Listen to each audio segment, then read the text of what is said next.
بسم الله الرحمن الرحيم الحمد لله رب العالمين وصلى الله وسلم على سيدنا محمد المبعوث رحمة للعالمين وعلى آله وأصحابه والتابعين. السلام عليكم ورحمة الله وبركاته. إن شاء الله يوم زامو تشغبدا كراتمنا إحياء علوم الدين نا الإمام محمد ابن محمد أبو حامد الغزالي الله سبحانه وتعالى يكرم رحمة. muna cikin kitabu qawaidil aqaid. Yau zamu karanta rukuni na 4 a gurguje cikin waɗannan rukunai wanda muka gabatar, wanda wannan rukuni na 4 shi ma yana da asalula guda 10 wanda a ƙarshe za su haɗu su ba da asali guda 40, wanda al-Imam al-Ghazali ya ce duk wanda ya yi itikadin waɗannan asalula guda 40, kuma dai wannan shine matsayin dukkan ahlus sunnati wal jama'a. Itikadin wannan asalula guda 40 shine wato mutum ya cikakken ahlus sunna wal jama'a, kuma ya kubuta daga fadawa cikin al-milal wan nihal al-mubtadi'a. Allah subhanahu wataala ya ƙara kiyaye mu. Wannan asalola sune asalolan da aka fi sanin su da as-sam'iyat, wato abubuwan da muka ji daga wajen manzon Allah sallallahu alaihi wa alihi wasallam, wanda ba mu da wata hanya ta tabbatar da su sai cewa manzon Allah sallallahu alaihi wasallam ya sanar da mu ko mun yi imani da shi ko mun yarda da abin da ya faɗa mana. Asali na farko karkashin waɗannan asalolan shine bawa yayi imani cewa Allah subhanahu wata'ala zai tashe mu ranar tashin kiyama, kuma za a tara mutane domin hisabi ko abin da ake cewa al-hashru wan nashr. Ayoyi da dama da hadisan manzon Allah sallallahu alaihi wasallam sun tabbatar da wannan. Bal inkarin wannan ma inkaru ma'lumin min ad-dini bid-darura ne, wanda zai fitar da mutum kai tsaye daga cikin musulunci. Ga dai a Qur'ani Allah subhanahu wa ta'ala yana ga mana qala man yuhyi al-idama wa hiya ramim qul yuhyiha alladhi anshaha awwala marra wa huwa bikulli khalqin alim. Asali na biyu shine wato tambayan munkar da nakir. Yayi imani cewa akwai wasu mala'iku waɗanda Allah subhanahu wa ta'ala ya keɓe su domin tambayan mutum bayan ya rasu a cikin kabarinsa. Yaya za a tashi mutum sai ya shiga cikin kabari ne, ko a'a yaya Allah subhanahu Allah zai tada dukkan jikinsa ne, ko a'a wani sashi ne da zai wadatar domin amsa wannan tambayan, ko yaya tashin yake. Wannan duka abubuwa ne da Allah subhanahu wataala shine ya san su. Abin da dai ya wajaba a yi imani da shi shine bayan rasuwa Allah subhanahu wataala zai aiko mala'iku su tambayi bawa, kamar yadda ya zo a ingantattun hadisai. Kuma wannan mala'ikun ya zo a cikin hadisin Tirmidhi, a wasu sauran hadisai da yawa ba su zo da sunansa ba, kamar hadisin Bukhari da Muslim sunayensu ba, amma dai hadisin Tirmidhi ya zo da sunayensu. Munkar, sunan ɗayansu munkar, sunan ɗayansu nakir na Abu Huraira, kuma wanda yake ingantaccen hadisi ne. Imani da waɗannan masu tambaya na kabari, kuma masu wannan sunaye kuma za su tambayi bawa akan waɗannan abubuwan bayan rasuwan shi ma yana daga cikin asalola daga cikin waɗannan sam'iyyat. Bayan shi asali na 3 shine azaban kabari. Shi ma hadisai da dama sun tabbatar da azaban kabari. Annaru da ayoyin Qur'ani, annaru yuraduna alaiha ghuduwan wa ashiya wa yawma taqumu as-sa'atu adkhilu ala fir'auna ashadda al-azab, da ayoyi da hadisan manzon Allah sallallahu alaihi wasallam wanda ya tabbata yana neman tsari daga azaban kabari. Duka suna tabbatar mana da cewa akwai azaba a kabari. Allah subhanahu wataala ya kare mu daga azaban kabari. Shi ma imani da shi ɗaya ne daga cikin wannan asalola. Asali na 4 muna karantawa a gurguje saboda a baya mun karanta duka waɗannan abubuwan karkashin wasu abubuwa daban. Nan dai a cikin qawaidul aqaid al-Imam al-Ghazali ya kawo su tare da tafsili mai faɗi ne muke ƙara karantawa. Wato asali na 4 shine imani da akwai mizan, wato ma'auni da za a auna ayyukan bayi. Allah subhanahu wa ta'ala yana ga mana ba'ul mawazin al-qist li yawm al-qiyamah.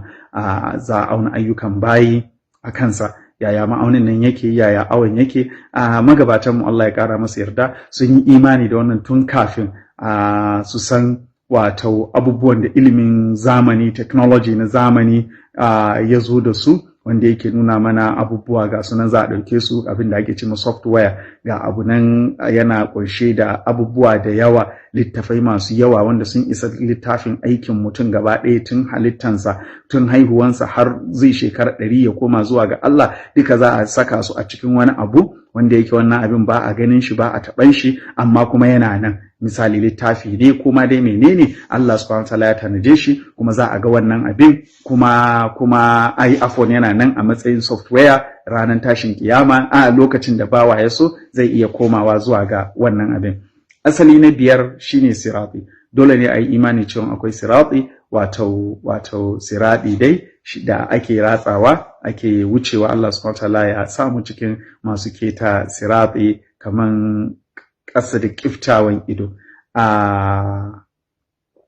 Allah subhanahu wataala ya gaya mana waɗansu za su shiga siratin nan za su kasa wuce shi, waɗansu haka dai ayoyi da hadisai fahduhum ila siratil jahim waqifuhum innahum mas'ulun da sauran ayoyi irin wannan wanda suka yi nuni da tabbacin cewa akwai sirati, saboda dole ne a yi imani da wannan siratin. Asali na 6 shine mutum ya yi imani da cewa aljanna da wuta suna nan, Allah ya riga ya halicce su. Bayanin aqidar mu'tazila cewa Allah subhanahu wataala bai halicce su, zai halicce su daga baya ne, idan aka ce akwai su yanzu ya zama kaman abad da dai irin sauran maganganun da suke faɗi. To dole ne mutum ya yi imani cewa aljanna da wuta akwai su samammu ne a yanzu, saboda Allah subhanahu wataala ya gaya mana ayoyi da yawa suna nuna cewa akwai su. Wasari'u ila magfiratin min rabbikum wa jannatin arduha as-samawati wal ardu uiddat an tanaje ta, kaga ko an tanaje su, kaga ya nuna cewa aljannan nan akwai ta, an riga an tanaje ta. Kuma manzon Allah sallallahu alaihi wasallam ya bamu labarin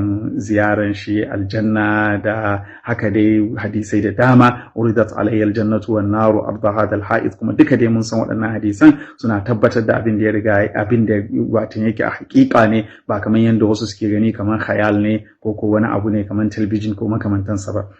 Asali na 7 shine ayi imani cewa imam watan jagoran al'umma, khalifan manzon Allah sallallahu alaihi wasallam bayansa shine sayyidina Abubakar, bayansa sayyidina Umar, bayansa sayyidina Uthman, bayansa sayyidina Aliyu. Allah subhanahu wataala ya ƙara masu yarda gaba ɗayansu. Wannan asali ne da malaman Ahlus Sunna wal Jama'a suka yi ijma'i akan su, kuma da yawa suna ƙarawa kamar yadda shi ma Imam Ghazali ya ƙara da cewa kuma ya imani da cewa matsayinsu a cikin fifiko kamar matsayinsu a cikin khalifanci ne. Ko da yake mun yi magana mai tsawo gwargwado akan wannan matsalan a baya, ba za mu koma zuwa gare shi ba. Sannan kuma ya ƙara da cewa dole ne a yi imani wanda yake wannan matsala ce ta sabani tsakanin Ahlus Sunna da Shi'a, cewa manzon Allah sallallahu alaihi wa sallam bai wasiya da wanda zai zama khalifa a bayansa ba, watan ya bar lamarin khalifanci a bayansa ya zama shura tsakanin al'umman musulmi, watan ya zama abu ne wanda za su yi shawara a tsakaninsu. To wannan ko da yake sayyidina Abubakar bayan manzon Allah sallallahu alaihi wasallama shi ya zabi hanyar yin wasici. To wannan dai duka matsala ce wadda take kamar yadda muka ce sabani tsakanin Ahlus Sunna da Shi'a a cikin ta. Asali na 8 shine kamar yadda muka ce na ambace shi, shine a imani cewa matsayinsu a cikin fifiko kamar matsayinsu a cikin wannan khilafa ɗin. Ko da yake babu wani nassi na hadisi ko ayin Qur'ani wanda yake tabbatar da wannan, sai dai abubuwa ne da qara'in da dama da malamai suka amfani da su suka isa zuwa ga wannan, musamman malaman Ahlus Sunna wal Jama'a mafi yawan su. Ko da yake wasu ma sun ambaci ijma'i akai, amma dai akwai khilafat da dama da suke kaddara wannan ijma'i ɗin. Asali na 9 shine watan sharuɗan imama bayan musulunci. Ko da yake anan ya ambaci sharuɗa 5, amma dai sharuɗan suna da yawa. Bayan musulunci da taklifi, to su ne ya zama wannan imam ɗin ya zama masani ne, malami ne, ya zama mai tsoron Allah ne subhanahu wata'ala. Wato an ce malami shine masanin abin da ya shafi jagorancin al'umma, kamar dai yanda annabi Yusuf alaihi salam yake ga ma azizu misra, ij'alni ala khaza'in al-ardi inni hafizun alim. To wanda ya zama masani ne na abin da ya shafi, ba wai yana nufin dole sai ya fi mutane sanin wasu fannoni da ba dole su ake bukata cikin gudanar da lamarin al'umma ba. Ya zama dai masani ne, ya san addini kuma ya san abin da gwargwado, kuma ya san abin da ake bukata domin a jagoranci al'umma a wannan mataki ɗin. Sannan kuma ya zama namiji ne, ba a shugabantar da ana nufin al'imam al'uzma, watan banda al'imam al'uzma shine jagoranci na gaba daya. Don haka malamai da dama suke ganin cewa dan kamar mukami irin na gwamna mukami irin na sanata, mukami har irin na shugaban kasa, a ganin wasu malamai mace za ta iya yi saboda sun bambance shugabanci a tsakanin as-sulta tafwidiyya da as-sulta tanfidiyya. Suna ganin irin wannan jagoranci ne tanfidi, shi ma mutum yana da wata sulta da take hukunci a kansa, ba al-imam al-uzma bace wacce aka hana wato mata su yi ta. Wannan dai mas'ala ce wadda ita ma mas'alan sabani ne, ko da yake da jamhur sun tafi akan wancan kauli na asali, saboda ma falaha qaumun wallau amrahum imra'a, kuma mun san dai dilalan qaumun da abin da take nufi a harshen larabci, da kuma dilalanta na umum saboda ta zo a cikin siyaqun nafi. To muhimmi dai shine mas'ala ce da wasu sun yi sabani a cikinta, suna ganin ana nufin wilaya al'uzma ne, alwilaya al'uzma, watan jagoranci na gaba ɗaya na al'umman musulunci, bayan zukura da ilm, da ana son wara, watan yanzu mutum ne mai tsoron Allah, mai tsantseni, ba wanda zai shiga cikin haƙoƙin jama'a ya handame haƙoƙinsu, ya kwashe dukiyansu, ya cin amanansu da sauran waɗannan abubuwa da ake gudu ga munanan ɗabi'u, wanda da yawa daga wanda suke lahaf suke wato gaggawa zuwa ga su sami mukamai na jagorancin al'umma, ba abin da suke gabansu banda zaluntan wannan al'umman da suke ƙoƙarin su jagoranta, banda cin amana da cin haƙƙin da waɗannan al'umma da suke neman jagorantansu. To sannan kuma alkifaya, watan ya kace alkifaya ya zama wanda zai iya kare su a nan shi ma da yana da alaka da ilimi, watan ya san hanyar da zai bi ya tsaya akan haƙƙinsu, ba zai yi bacci suna sahar ba zai je ya kyale su shiga cikin wahala ba, zai tsaya akan lamarinsu, ya tabbatar ya kiyaye maslahansu, ya tabbatar ya kare su kamar yadda addini ya yi umarni. Sannan asali na ƙarshe kuma na biyar shine ya zama wato yana da dangane na Quraysh. Wannan ƙa'ida ce da Ahlus Sunna wal Jama'a suka yi ijma'i akai, saboda hadisai da manzon Allah sallallahu alaihi wa sallam ya faɗi haka ingantattu. To muhimmi dai akwai wasu usul ɗin kaman hurriya, kaman salaman gaɓoɓi da sauransu dai, wanda malamai duka suka yi ƙa'idoji nake nufi, wanda malamai suka yi maganganu a kansu, wasu an yi ijma'i a kansu, su malamai sun yi saɓani akan cewa sharaɗi ne na al'imamatul uzma. Amma dai muhimmi abin da muke so ne nuni shine an ce al'imamul uzma shine jagoranci na gaba ɗayan al'umman musulmi, ba ana nufin jagoranci na wani bangare ko ko jagoranci na wani sashi na wani abu da ya shafi al'umma ba. Asali na 10 ƙarƙashin wannan shine idan mutum ya nemi jagoranci ko ya je ya shiga ko ya da'awa ko ya isa zuwa ga wannan jagorancin, bai cika wannan sharuɗan ba, amma kuma yana da watan baya da ilimi, baya da tsoron Allah, fasiki ne ko makamancin wannan, ko fajiri ne ko azzalumi ne, to ba za a yaƙe shi domin a kwace wannan jagorancin ba, saboda wannan ka'idan dai na irtikabu akhaffi dararain, idan domin yaƙansa zai kai zuwa ga zubar da jinin al'umma, zai kai zuwa ga haddama hadara, zai kai zuwa ga haɗurra masu yawa, wanda malaman Ahlus Sunna wal Jama'a suke ganin barin shi a cikin mulki ya fi zama maslaha akan wannan yaƙan nasa. Ko da yake ba a sallama masu gaba ɗaya, wata ko da yake wasu kaman wasu daga cikin a'imma sun ambaci ijma'i akan wannan mas'alan, kamar yadda suka ambaci ijma'i akan mas'alan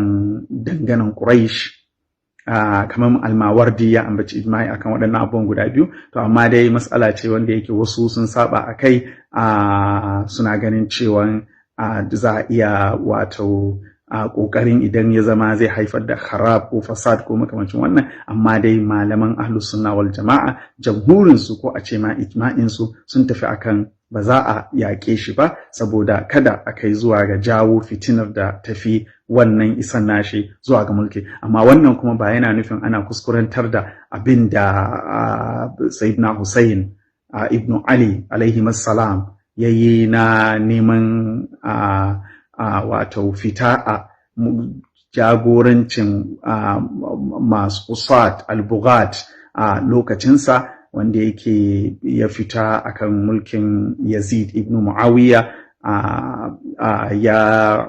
aka yi zuwa ga abubuwan da suka faru da shi. Allah subhanahu wataala, watan Sayyidina Hussein ibn Ali nake nufi alaihi salam, Allah subhanahu wataala ya kara masa aminci, Allah subhanahu wataala ya kara wa jininsa tsarki, ya faru da shi.